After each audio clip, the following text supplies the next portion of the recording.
Yeah, I'm up at Brooklyn, now I'm down in Tribeca, right next to De Niro, but I'll be hood forever. I'm the new Sinatra, and since I made it here, I can make it anywhere. Yeah, they love me everywhere. I used to cop in Harlem, all of my Dominican.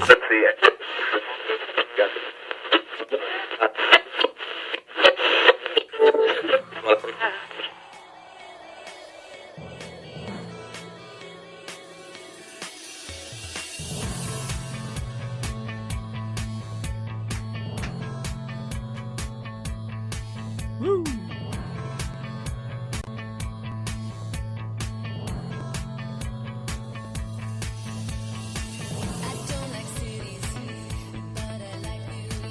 Oh yeah, chirp about it is. I love New York too, Madonna.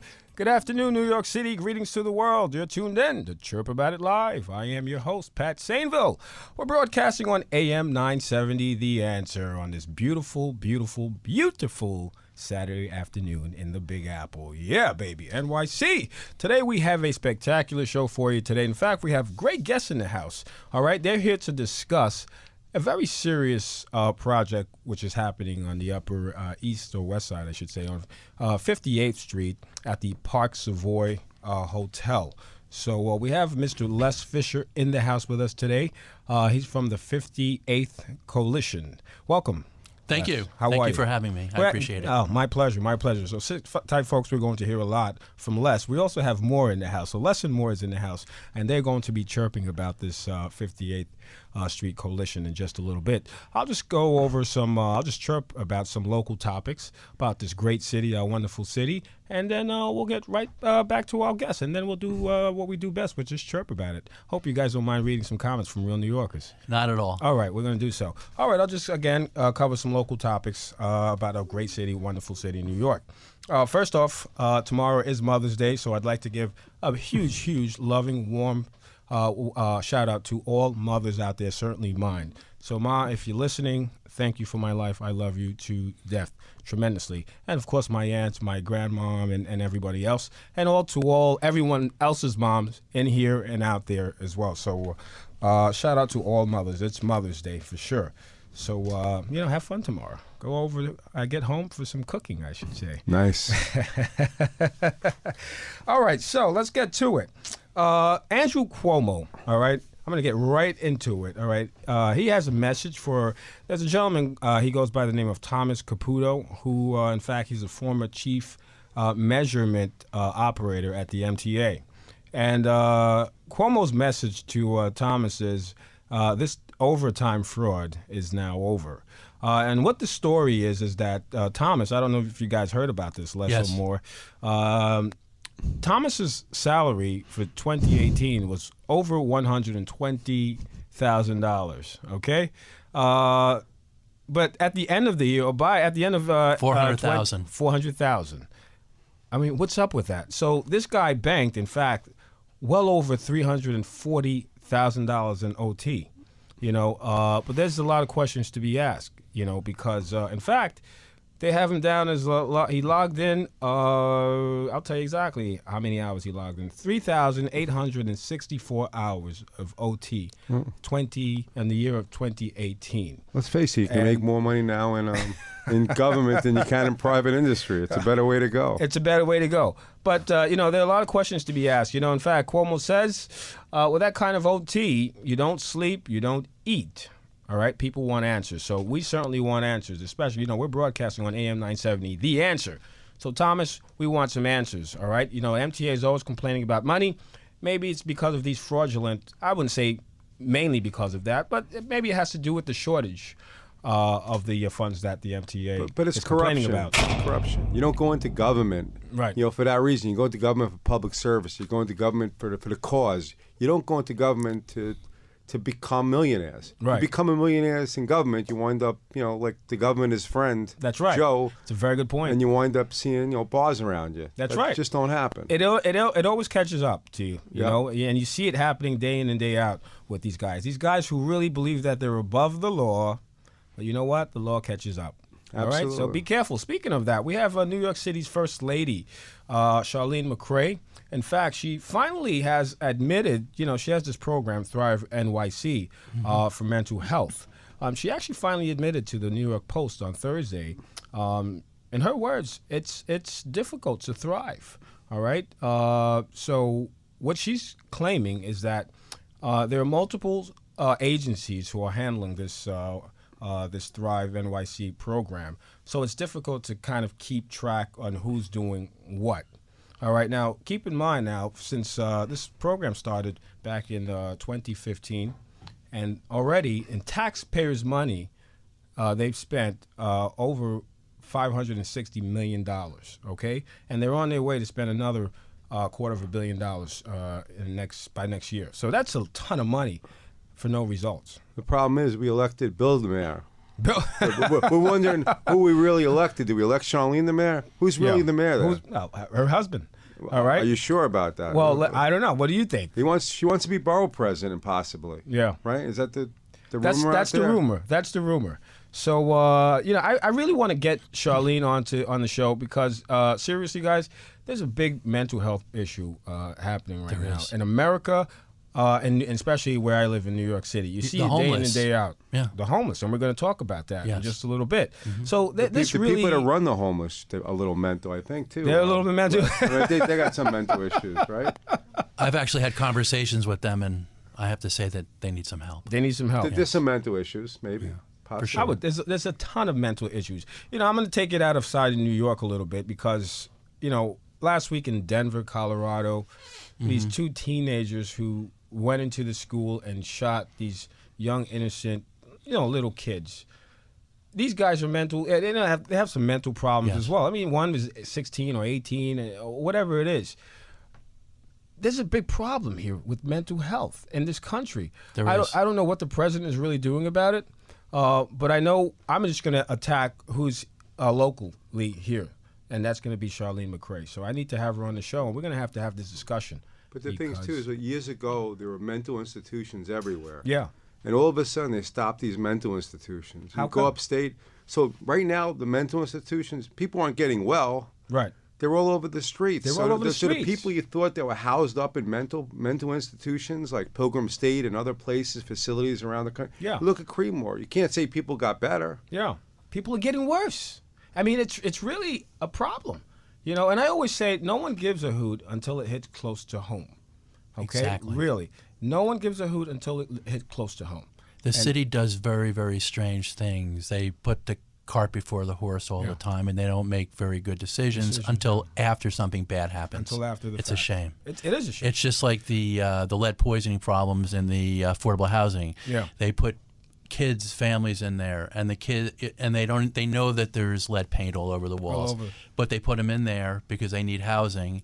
And then the kids eat the lead off the wall and they get sick. And then the city realizes they made a mistake. They made a mistake. And it's the same thing, unfortunately, with the homeless situation. They go out and they want to give housing to the homeless people, but then they put the cart before the horse again, and they select buildings that are very, very unsafe, like the Park Savoy Hotel. Yeah, that's a problem. And I got to tell you, Les is doing an amazing job here. Here's a person who donates his time 24/7. I mean, this isn't like like a lot of people, like the guy who's making all this money and chirping up a big storm with lots of billions coming down. He should be on that show, Billions. But Les just basically is a guy who puts his company aside, his different stuff he does, and even though they call it Billionaires Row, if you see the way he dresses, he's not a billionaire. I'm joking. I've actually been wearing this shirt for the last 2 weeks, and then I put my other shirt on that I own. But he dedicates his time 24/7 to really make a difference and try to help the people in the neighborhood. Yeah. Absolutely. Yeah. He's not against anybody being homeless. He's not trying to hurt anybody. Yeah. He's here to help people. And I'm for homeless housing. I believe we need it. There are people that unfortunately go through very, very hard times. Maybe they lost their job. Maybe they went through a divorce, and they're miserable, and then they go on drugs, and then they end up in the street. That's we a problem. want to help those people, and I don't really think the city does a great job in really addressing that.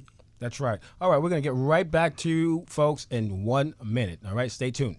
Chirp, Are chirp. your body hair problems the usual suspects? Underarms, legs, bikini lines, chest, and back hair? It's time to do something about it. Bear Hair Laser Removal Specialist is the right call. Call them now for a free consultation at 646-462-3235. They're waiting on your call. Call. Set up an appointment at this nominated top provider in skin treatments. Located in Hell's Kitchen at 503 West 51st Street off 10th Avenue in New York City. And open 7 days. They also do skin contouring and tightening, all skin colors, waxing, eyelash extensions, lifting, curls, and tinting. They also offer advanced facial treatments. Using the latest technology, Bear Hair Removal Specialist is the best. Call them today at 646-462-3235 or visit them online at bearbody.com. That's bear, B-A-I-R-E, body.com. You'll be glad you did. Mention Chirp About It Live and get up to 25% off most procedures. 646-462-3235 or bearbody.com.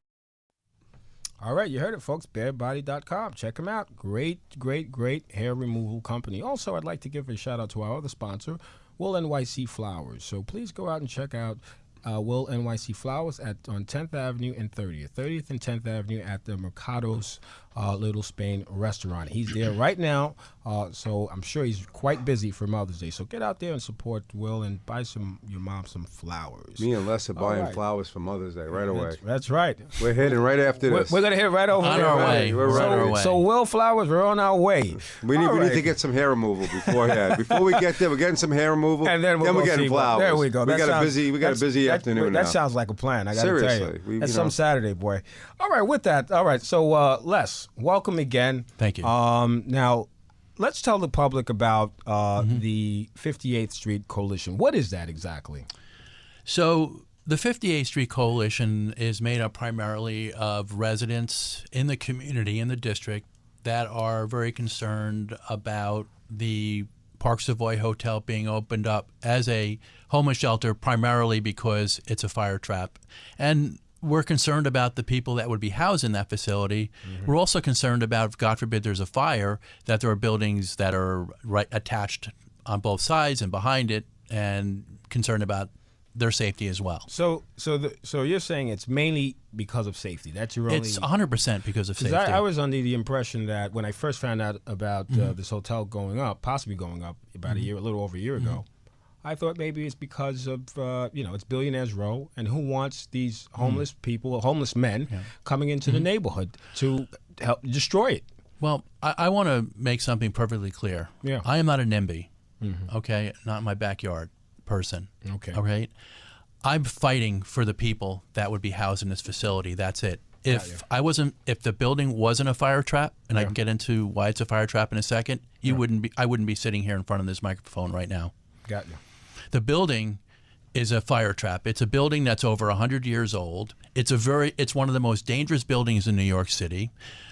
It was built at a time when there were really no fire codes. Right. And what makes this building very, very unusual in the city of New York is it only has one staircase. One staircase. That means there's only one way out in case there's a fire. It also has dead-end hallways. Yeah. So think of it this way. And by the way, there's no sprinklers in the rooms. I read about that as well. Moreover, the hallways are very narrow below code. The staircase on top of that are very narrow, and they're winding staircase, which is illegal. It's illegal to have winding staircases in New York. Now, there's also no fire escapes. Now, the city will say there's thousands of buildings like this in the city. That's wrong. That's wrong. No. A lot of the buildings that maybe have one staircase are 4 stories and lower, and they have fire escapes. This building has no fire escape, which means that in the event of a fire in the room, and by the way, the owner of the building took the air conditioning units out. So the people, right, he took the air conditioning units out. Why? Because maybe he feels homeless people are different than the rest of us. So he took the air conditioning units out. Now, why does that make that dangerous? It makes it dangerous because in the event of a fire in a room where there's no sprinklers, what happens is when it's hot, and it's usually hot in those rooms, these are old buildings, so it's going to usually be hot all year round, especially in the summer and the spring and the fall. What will occur is that the residents will leave the doors open. They will leave the windows open. What happens when there's a fire? This fire will spread 10, 20 times faster throughout the building. which would be a tragedy. So this sounds like a booby trap to me. Well, I'm going to give you an example of a booby trap that maybe everybody that's listening has heard about. Yeah. Back in 1990, there was the Happy Land Social Club fire in the Bronx. That was a 2-story building, narrow staircase.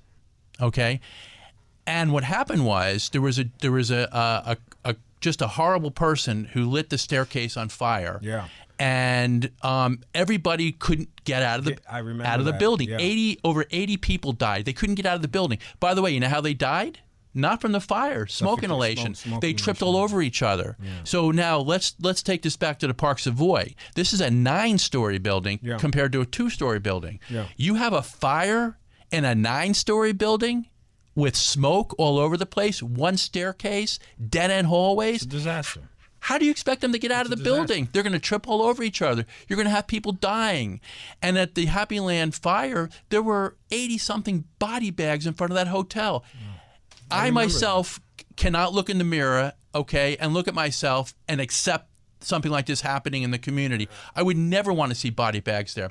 What I find really upsetting about all of this, and I think that the Black and Hispanic community should be in an uproar, is that 90% of the homeless are minorities. Minorities, yeah. Right. So why is the city taking air conditioning units out of these buildings and putting minorities in these buildings and not caring about it? It's disgusting. Let me ask you a question. Go ahead. I mean, you know, everything you just mentioned I read about, so it's public information. Yes. Why isn't the city doing anything about it? Why is the city looking to pursue with this building in this horrible condition? Why? I don't understand. It's a great question. I can give you an answer. It's called optics. The mayor coined the expression billionaires row. Okay. I've been on this street for 13 years, and I can tell you right now, I never saw any of these tall buildings when I was there. Nothing. It was just regular apartment buildings. Yeah. And this was not billionaires row. Yeah. Okay.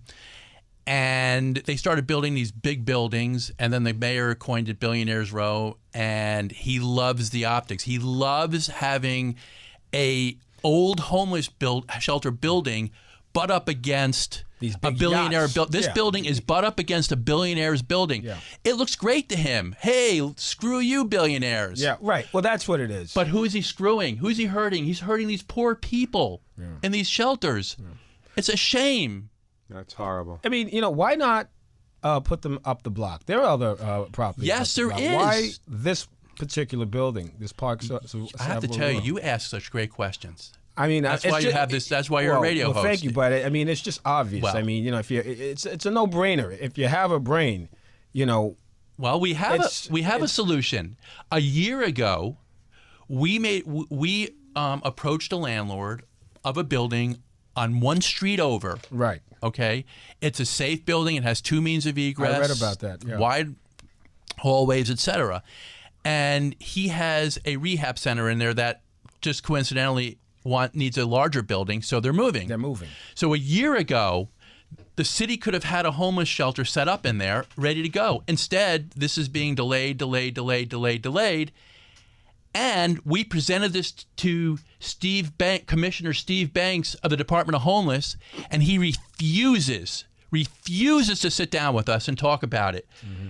And the mayor refuses to sit down and talk about it, all for optics. I just don't. Screw optics. It doesn't really make any sense to me whatsoever. You know, in fact, we need to have the mayor on the show with you on the show. I would as well. love to have a conversation with the mayor. Yeah, we need to have that discussion. So I'm going to try to reach out to the mayor. I hope he doesn't turn me down. I'm a small guy, but you need to come on to the show. You're a big guy. They're all everybody else is a small guy. Not a big name. Yeah, I think you are a big guy. But no, I'm a New Yorker. You know, I live in this city, in this great city, and I care. I care about exactly what you're talking about. And that's, you know, after reading the article last night, right away, I said, I need to get you on the show. You know, I reached out to Suzanne. Shout out Suzanne Silverstein. And I needed to cover this topic on the show because it is so important, you know, not only for New York City, but because of lives. You know, lives are in danger.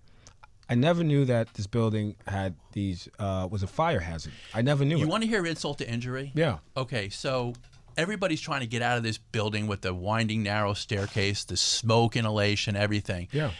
At the front door, There's a security equipment. Yeah. Security equipment. I mean, this is like a recipe for disaster. If there's a fire, Les, how do the firemen? How do they expect these firemen to get in and out in a rapid way? I mean, what's going on here? You know, you can't make this up. You have 45 firemen trying to get up the stairs. Right. You've got 150 residents of the building trying to get out of the building. It's a like I said, it's a recipe for disaster. And the elevator, by the way, is a tiny little elevator. The entire building does not pass ADA codes either. You can't put people that are handicapped in this building. Right. It's just whereas in the other building, one street over, you can actually put handicapped people in there. This just doesn't make any sense. Why does the mayor, why does Commissioner Steve Banks, put optics ahead of safety? It doesn't make any sense. It doesn't make any sense. And you know what? I want to tell you one other thing. Go ahead. I met the commissioner for the fire department, Commissioner Nigro. Okay. Yeah. Where I knew he was speaking, and I approached him, and we probably spoke for 30 seconds because I think once I said who I was, he wanted to kind of get away from me quickly. And I said, Commissioner Nigro, is this building safe? And he goes, it's controversial. I go, but is it safe? It's controversial. I don't want to talk about it. This is not the right time. And he walked away. They know it's not safe. They know it's not safe. They know it's a fire trap. And they're trying to find, and this is the saddest part of it all that, makes me feel very, very sad. And that is they're trying to find loopholes to try to make this legal. And so far they haven't been able to find any. I don't think there's nothing legal about this. No. I have a question. Why not bring down the building and build it back up safely? They could. Why not? But they won't. They won't, because right now because what they're calling right now is a homeless epidemic, and what they're trying to do is they're trying to shove people in without looking at safety first. Right. And crusaders like Les Fisher and stuff are out there, trying to just he's not against putting people in a homeless shelter. Not at all. He's not not at against people. But he is against he's against safety, against safety being taken advantage of. There are people who believe that that isn't the case. It's not about safety. It's about not wanting these minorities in the neighborhood. Let me tell you something. There are homeless shelters everywhere in the city. Okay, it doesn't matter to me whatsoever. It's helping them, and I'm all for helping the homeless. And I really get really upset when people like Commissioner Banks calls me a NIMBY. I come in to make a suggestion. You're a NIMBY. I go, wait a minute. Do you want to hear my suggestion? You're a NIMBY. I mean, how is that a proper way to run government? But we're not even listening to the people, not listening to what the people have to say. We're also taxpayers. Exactly. We're taxpayers. We're residents. We're like we're being the one being attacked, or Les is being attacked, and the people in the coalition are being attacked because they're trying to. He went out. He sat hours. They brought in the best of the best. Former FDNY captains, former building commissioners that have the person who ran the homeless services during Rudy Giuliani. Yeah. And these people are smart people. They know the law. They know the codes. They know what's going on. And you know what's happening right now? They're just like, the city won't even take an answer. And what's happening is it's almost like the code of blue. Like a cop sticks with another cop, cop. That's what it is. So you take one government official, and one follows, the mayor tells them what to do, and then the city council tells them what to do, and it goes straight down there. And they're not giving an opportunity to really get the side out there. And you know what's going to happen? 80%, they did a statistical data, 80% of the people out there smoke that are homeless. Yeah. It's not like saying it's bad, good, whatever. It's just, it's a fact. So now there's one stairway, only one stairway, getting in and going out. And the stairway, if you eat a little too much food and you stop at the pizza place downstairs, you're done. You're done. You're done. You're done. Yeah, it's good pizza, but you're done. And the city comes back and says, well, as a result of what you're saying, we're going to put fire alarms in the room. Well, fire alarms in the room is not going to make a difference. Bells and whistles are not going to make a difference here. What makes a difference is, I'll tell you what, I propose to the city the following. Put another staircase in, fix the existing staircase, make the hallways wider. I'll be the welcome wagon for the homeless coming into that building. Quick question. Great point. Quick question. What would you say to any of these homeless men about this this new project, if you had a message for them? I would say to them, stay away. Don't do it. Right. Don't go and don't be conned by the city. Don't do it. The city, unfortunately, the one thing I learned about the city, and it really breaks my heart, they're the best liars. I've never heard more lies about this building and what they want to do with this building and how they want to help people than I'm hearing from the city, and it really disappoints me. They can do better. Yeah. And I throw this out to the city.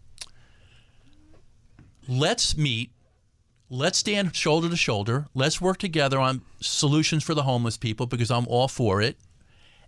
And let's talk about this building. Let's have a discussion around the building. Just a discussion. You know what? I'm going to invite them onto the show. All right, we have a place we can meet. Yes. We can all meet here, and let's all chirp about it. Let me just tell you something. One thing to it. You know what, Patrick?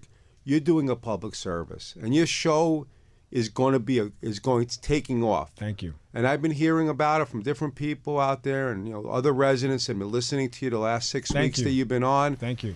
You're out there, and you know what? You're doing it all. Thank and you're you. trying to make a difference in people's lives. Thank you very much. By bringing public affairs out there and giving everyone to have a side, whether you agree with them, you disagree, that's it. You're able to provide stuff. And you're coming out of your own thing to try to make a difference in people's lives. You're a businessman, you're a person that cares, but you want to show to people out there, the residents, have a voice. That's right. And the Chirping Show, or the Chirp About It Live, is really giving that opportunity. Thank you very much. And we at the 58th Street Coalition, we thank you for that opportunity. Well, my mics are always open to you guys, for sure. No question about it. You have my full support.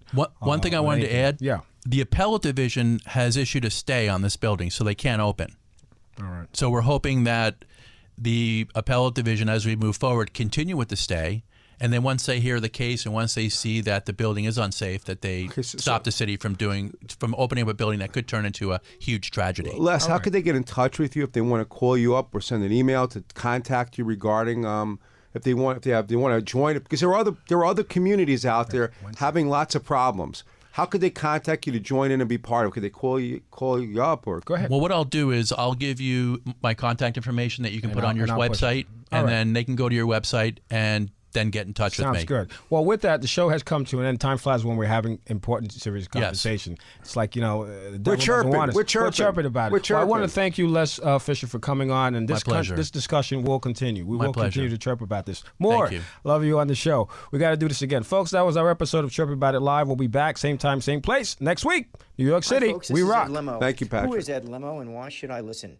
Ed Lemo is an attorney that is unique in that he gives consumers good, solid information about the law that will help protect them against irresponsible drivers, landowners, and doctors and hospitals who are negligent and cause you harm. Ed Lemo has been representing individuals against insurance companies since 1984.